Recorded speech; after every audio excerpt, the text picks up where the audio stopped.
Assalamualaikum warahmatullahi wabarakatuh. Halo teman-teman, kembali lagi di channel aku Solution ID. Di video kali ini aku mau membuat video penjelasan tentang alur flow map dari video yang aku buat sebelumnya. Untuk video sebelumnya itu nanti linknya aku sertakan juga di deskripsi video ini ya teman-teman. Oke, sebelum kita masuk ke penjelasan alur dari flow map yang sebelumnya udah aku buat, di sini aku mau menjelaskan dulu apa itu flow map ya teman-teman. Nah, jadi flow map adalah penggambaran secara grafik dari langkah-langkah dan urut-urutan prosedur dari suatu program. Jadi flow map ini biasanya dibuat untuk rancangan dari suatu program yang nantinya akan kita buat ya teman-teman. Selanjutnya kita masuk ke pembahasan simbol atau komponen yang kita gunakan dalam flow map yang telah kita buat. Jadi di sini ada 5 simbol yang kita gunakan. Yang pertama itu ada T minor, kedua data, ketiga kondisi, keempat proses, dan yang terakhir itu simbol dokumen. Nah, pada simbol terminor ini biasanya digunakan untuk perintah awalan dan akhiran suatu program.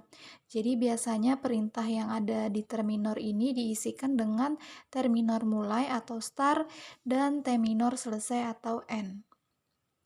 Begitu ya teman-teman. Selanjutnya kita masuk ke simbol yang kedua yaitu data.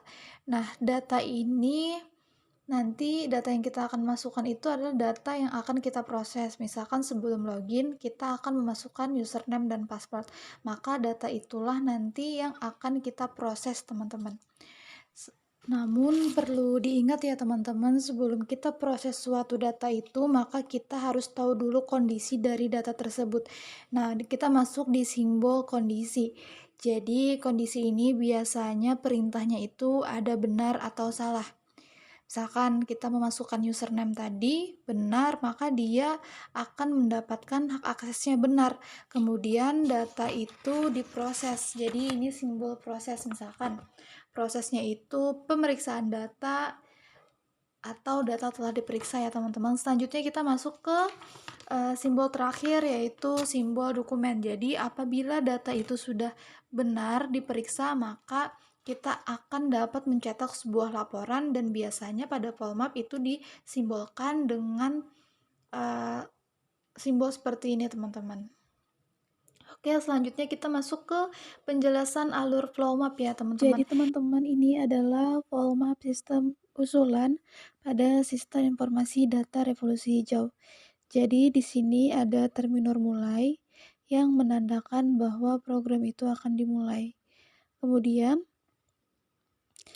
setelah program itu dimulai, maka akan ada perintah untuk memasukkan username dan password. Jadi dari terminal mulai ini ada panah menuju ke arah bawah untuk memasukkan username dan password pada form login. Kemudian setelah kita memasukkan username dan password, maka data kita itu akan diperiksa di bagian proses ini, apakah username dan password yang kita masukkan itu benar atau salah.